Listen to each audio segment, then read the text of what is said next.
When you think about things taking way too long, my journey, creating, having an idea, then you struggle with releasing it and creating or delivering a product. When Chris's character comes in and he's covered in paint at the interview, perfection is not required for breakthrough. You develop and you share and you grow in the messiness of life. Affect him in a way where he wasn't polished, he didn't have a suit, he didn't have all of these things, but in his mind, he continued to move forward. That really spoke to me as someone that creates and thinks through different ideas, moving that pressure to have it all polished. God uses us in our story, the craziness of our story, the messiness of our life. While we're healing, he's using us. There's no reason to question yourself or to not go after something because your life is in complete, perfect order. Even approaching God, that was another message that I think came out of really legalistic messaging growing up, which is get your life in order and then come to God. That's just not the God that I've learned and developed a relationship with, which is he only helps those who are imperfect, that God's been telling you to do, and you're trying to get your life in order before you do it. I would tell you to do it in spite of that. The best time to go after it is today. What God can do, in spite of our mess, he can still use us, and we can still believe in ourselves in the mess and in the craziness and still be faithful in what he's called us to do. Had these medical devices that he was trying to sell while also struggling with his wife, raising a kid, dealing with money issues, food issues, really compounded issues all around, right? Poverty, being late on payments, having his car taken away, and still having a dream of, could this work? Not only having his marriage fall apart, but also choosing to keep his kid and seeing him go through all of these different things.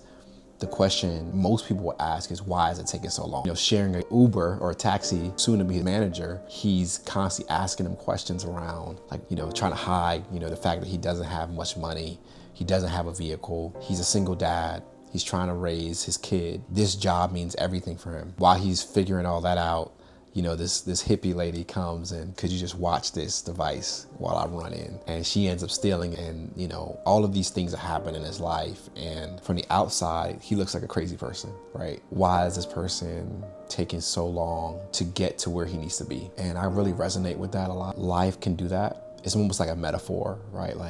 If you were to tell him, continue to fight and work through all these different things, and at the end you'll get this opportunity to get a job, on Wall Street. It would probably be hard for him to process that.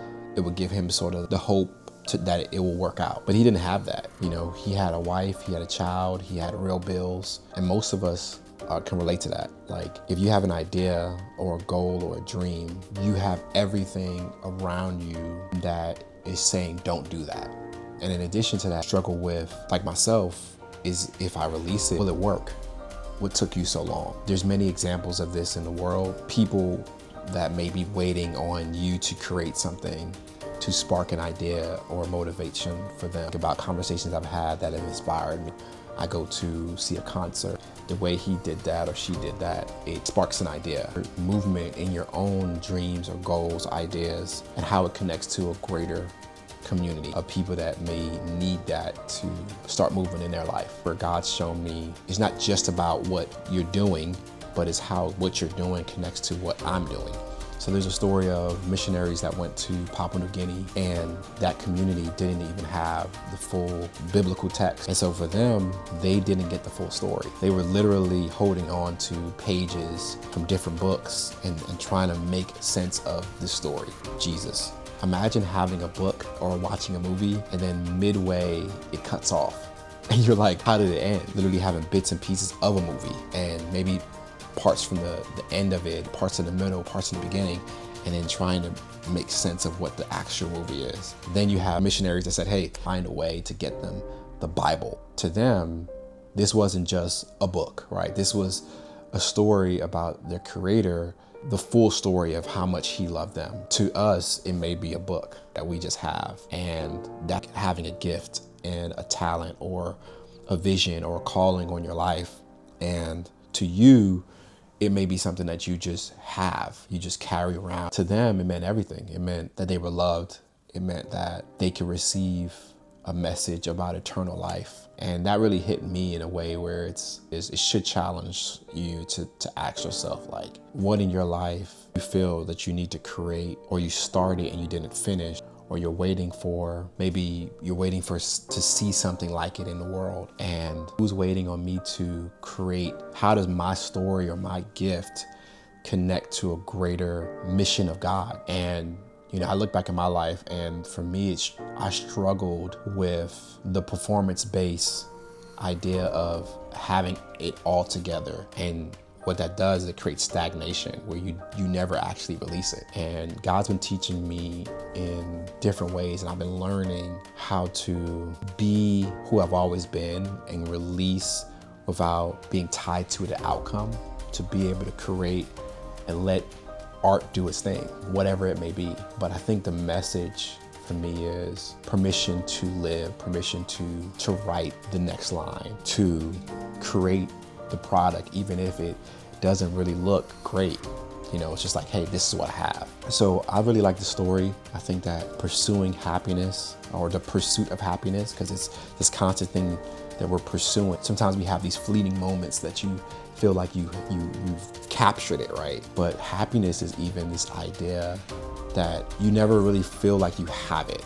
Like it comes and it goes, but it's never this thing that you can just go out and buy. Maybe you can buy a new car or go on vacation. When you get back, you're like, I kind of feel like the happiness went away, or I don't feel happy every moment, every day. And so pursuing something without knowing that you'll get it, but you might have a chance of experiencing it, is worth the pursuit. But having something that's eternal, that you can keep no matter circumstance is, that's really powerful. This idea of pursuing something without knowing what will happen, believing in yourself, believing that what you're doing is the right thing, not being tied to an outcome, not letting the things of life discourage you, because you have sometimes physical people like his son depending on him to believe in himself, because he didn't have food. They were in and out of homeless shelters, sleeping in bathrooms. And you can see life crushing him, but him believing in himself because there's a person depending on me.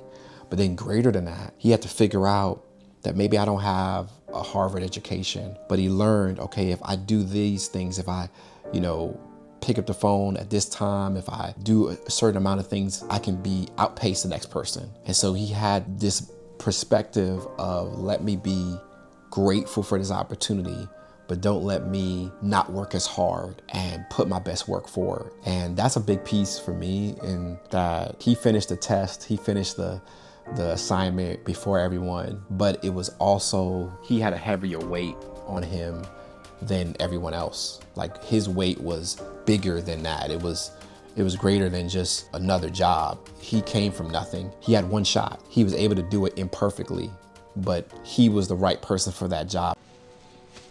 Hey, don't ever let somebody tell you you can't do something. Not even me. All right? All right. You got a dream, you got to protect it. People can't do something themselves. They want to tell you you can't do it.